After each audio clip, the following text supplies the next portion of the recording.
Well, I guess we start with the big news of the day, and I think it gives us a little bit of a premonition as to what we can expect when the ruling on Roe comes down, and that is the freak out on the part of the political left regarding this ruling on the Second Amendment and the ability to conceal carry in New York. I expect that I've known you long enough to know that you're supportive of this decision, Congressman.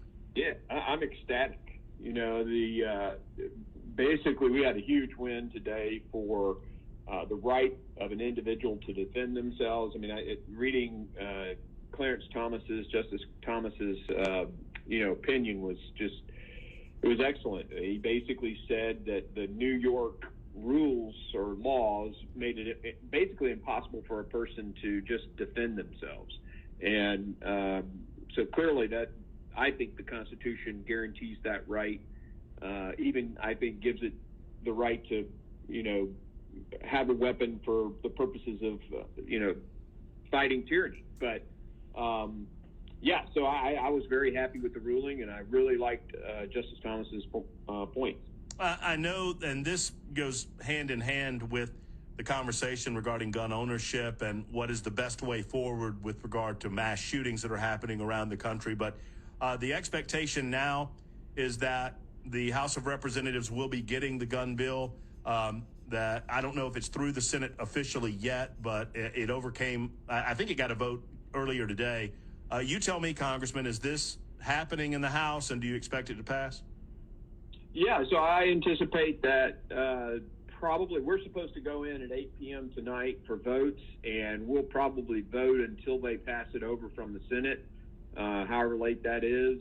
And then I think it passes. I mean, I think there's enough Democrats. Clearly the Democrats want it, and they can pass it on their own. And there may be a couple of, knucklehead Republicans that actually vote for this stupid thing. I mean, is there any aspect of this that you believe will prevent tragedies like in Uvalde or Buffalo? No, not at all. I mean, the bad guy's always going to get the gun. And, I'm a firm believer. And this was the question I had of Democrats. I'm like, why did you just send billions of dollars worth of guns and weapons to Ukraine if you don't believe that a gun can save a life? I mean, you did that to save American lives so we never have to send our troops. You did that to save Ukrainian lives against the Russian onslaught. Well, I mean, if guns don't save people's lives by protecting people and protecting themselves, then why send that money? It's look, for the hard left, this is about control. This is, if you look at their agenda, if you look at the bills they're trying to pass, if you look at what they've been doing over decades, it's about control. And their assault on the God-given right to protect yourself, to have your liberties with regards to being armed, it stands in the way of their control. So that's what they're all about. And there are a few in there on their side of the aisle that are they just are brainwashed to some extent or naive and think that this is going to save people's lives. It is absolutely not going to do that. In fact, had that teacher been armed, there may have been tons of lives saved. So this changes nothing. Well, and look at the reaction on the part of liberals to the Supreme Court ruling today. They said, oh, this is a horrible ruling. And in the face of Buffalo, New York, the New York governor said that. To me, I'm thinking, well, my goodness, had this happened last year, had we had this ruling last year, that maybe the laws would have been changed in New York, where a concerned citizen in that grocery store would have been armed and perhaps could have saved lives. No, that's very true. I mean, you look at many of these incidences, and then you can look at the instances where it actually did occur in Dayton, where there was an off-duty cop armed, and there was about 30 seconds that the bad guy got to fire a weapon before he was dead. Mm-hmm. You look at that incident in, I think it was one of the Carolinas, where a guy sprayed an AR, style weapon, and she whips out a handgun from her purse and caps the guy. So, there are just too many examples of where the good guy with a gun has saved many people.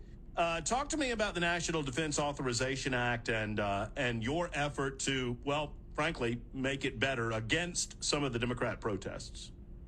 Yeah, so I think the big thing going into this one was making sure that we got the appropriate funding to counteract inflation. So we had a top line increase that we went adding some aircraft purchases, adding some ship purchases, and then we had a very good increase in pay for the soldiers. Then there's the things that you don't want the Democrats to get in there, and we were very successful. No red flag laws were in there. No draft our daughters. We kept that out.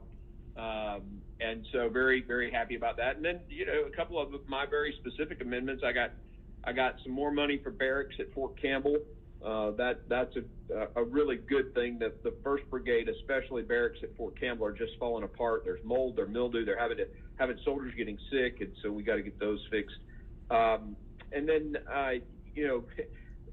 I couldn't believe this, but the Democrats actually supported it.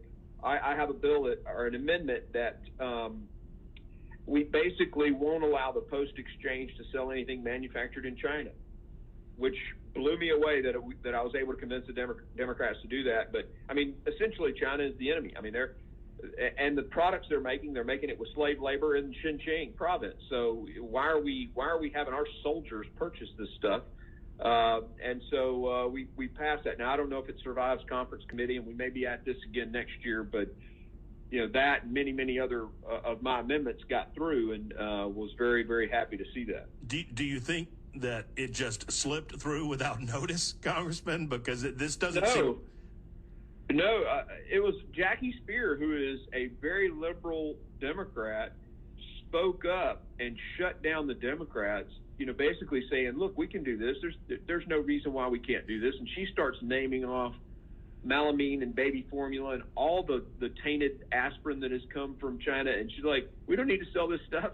It was really one of those moments, legislative moments, where the stars align. And when she said that, as a very senior Democrat, the others just kind of fell in line. The debate was done, and they passed it.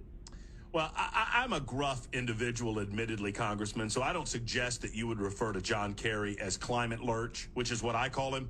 But I did very much appreciate your effort to prevent him from using military aircraft in his running around the globe, embarrassing the United States of America, popping off about energy and climate change. Talk to me about that. Yeah, well, John Kerry went out there at Davos and said that we need to help the Chinese, give them technology to advance climate change. And I'm like, wait a minute. They're the ones stealing our military technology. They bought a robot company out of Boston just to get the artificial intelligence out of it. Our export controls are very poorly enforced. Treasury Department's doing an abysmal job on this.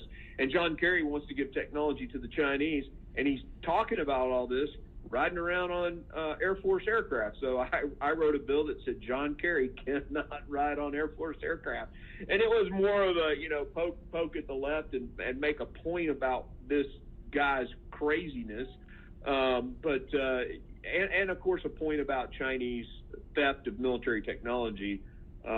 So that's what happened. That's how it went down. Congressman, and this is a question that you might not be able to adequately answer at this point on June 23rd, but my final question today, do you get the sense in Washington, D.C., that the political left understands what's coming in November? I mean, considering the disastrous presidency of Joe Biden, considering inflation, considering the issues at home, considering the missteps on foreign policy, did they see this coming?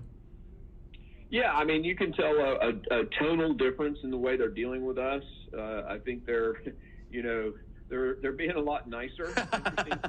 They know who's about to be in charge, right? Yeah, exactly. And then many of them are retiring. And when you see it happened to us when we lost the majority last time, you had all these retirings. And so I think they're seeing that significant number that are deciding not to continue to run. And then on top of that, I took a bill which, my nearshoring bill to bring manufacturing from China back to the United States and back to Latin America to shorten our supply chains, et cetera, and decrease illegal immigration, to one of the Democrats. And he's like, well, I'll help you, or you can just wait till you're in charge next year and you can I'm like, well, I really want to get it done now. So But the point is, yeah, I mean, they know it's coming. It's a freight train rolling down the tracks, and short of some crazy voter shenanigans, I think we're going to pick up 25, 30 seats.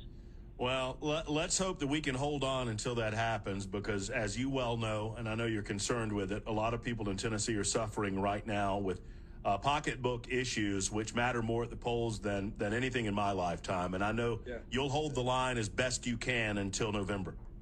Yeah, well, we're doing everything we can to address these issues, and that means, cutting spending, getting the issue of oil. I mean, a huge chunk